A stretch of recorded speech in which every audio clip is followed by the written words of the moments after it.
మన ఇళ్లలో గానీ, చుట్టుపక్కల ప్రాంతాల్లో గానీ ఎక్కడో ఓ చోట మనకు కాకులు కనిపిస్తూనే ఉంటాయి.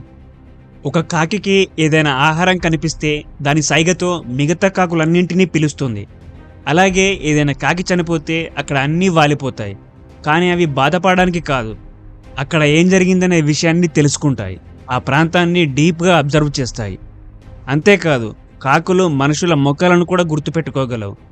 చెట్లపై ఉండే కాకి గూళ్ళను ఎవరైనా రాయితో కొట్టినా గానీ, లేదా వాటికి హాని కలిగించేటట్లు చేసినా గానీ, వాళ్ళని గుర్తుపెట్టుకొని మరీ కనిపించినప్పుడు దాడులు చేయగలవు.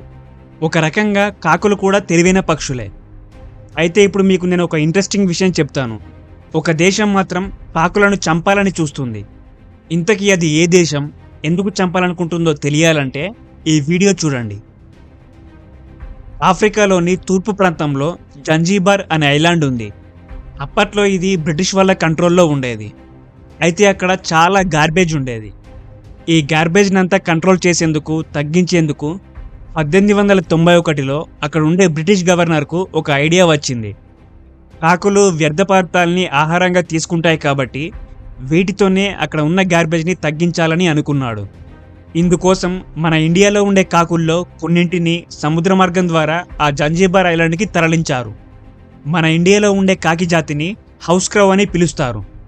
అయితే ఈ కాకులను అక్కడికి తరలించాక ఆ ఐలాండ్లో క్రమంగా ఈ కాకుల సంఖ్య పెరిగిపోయింది. ఆ తర్వాత ఈ ఐలాండ్కి సమీపంలో ఉన్న కెన్యా, టాంజానియా, సొమాలియా దేశాల్లోకి ఈ కాకులు వలస వెళ్ళిపోయాయి. దీంతో ఈ దేశాల్లో కూడా కాకుల సంఖ్య పెరిగిపోయింది. ముఖ్యంగా కెన్యా దేశం ఇప్పుడు కాకుల వల్ల అనేక ప్రాబ్లమ్స్ని ఫేస్ చేస్తోంది. ఒకప్పుడు మన ఇండియా నుంచి వలస వచ్చిన ఈ కాకులే ఇప్పుడు కెన్యాలో తమ ఆధిపత్యాన్ని చూపిస్తున్నాయి. అక్కడి పంట పొలాలను నాశనం చేస్తున్నాయి, కోళ్ల ఫామ్లపై దాడులు చేస్తున్నాయి. అలాగే అక్కడికి వచ్చే టూరిస్టుల ఫుడ్ని కూడా ఎత్తుకెళ్తున్నాయి. అంతేకాదు, అవి తినే ఫుడ్కి కాంపిటీషన్ ఉండకూడదని కెన్యాలోనే పుట్టి పెరిగిన స్థానిక పక్షులను కూడా వేటాడి చంపేస్తున్నాయి. దీంతో కెన్యాలో స్థానిక పక్షుల సంఖ్య తగ్గిపోతుంది. ఇలా దేశీయ పక్షుల సంఖ్య తగ్గిపోతే పర్యావరణానికి హాని కలుగుతుందని వైల్డ్ లైఫ్ నిపుణులు చెబుతున్నారు.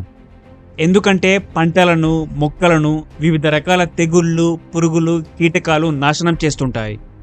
అయితే స్థానిక పక్షులు మాత్రం ఇలాంటి తెగుళ్ళు, పురుగులు, కీటకాలనే తింటుంటాయి. ప్రస్తుతం కెన్యాలో స్థానిక పక్షుల సంఖ్య తగ్గిపోతోంది. ఫ్యూచర్లో వీటి సంఖ్య మరింత తగ్గిపోతే పర్యావరణానికి నష్టం కలుగుతుందని అక్కడి నిపుణులు చెబుతున్నారు. అంతేకాదు, కెన్యా ఒక టూరిస్ట్ ప్లేస్. ఆ దేశానికి టూరిజం నుంచి ఎక్కువగా ఇన్కమ్ వస్తుంది.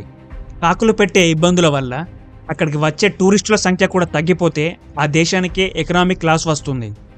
ఇలా వీటన్నింటిని దృష్టిలో పెట్టుకునే కెన్యా ప్రభుత్వం కీలక నిర్ణయం తీసుకుంది.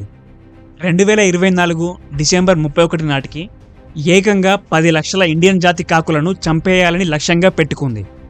కాకులు తెలివైనవి కాబట్టి వాటిని షూట్ చేయడమో లేదా ట్రాప్ చేయాలని ప్రయత్నిస్తే అది వర్కౌట్ కాదు.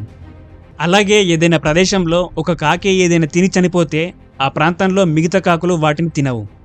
అందుకే కెన్యా ప్రభుత్వం స్టార్లిసైడ్ అనే పాయిజన్తో ఈ కాకులను అంతం చేయాలని చూస్తోంది.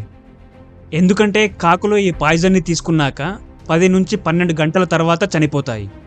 దీనివల్ల కాకులు గుంపులుగా కాకుండా వేరే వేరే చోట్ల విడివిడిగా చనిపోతాయి.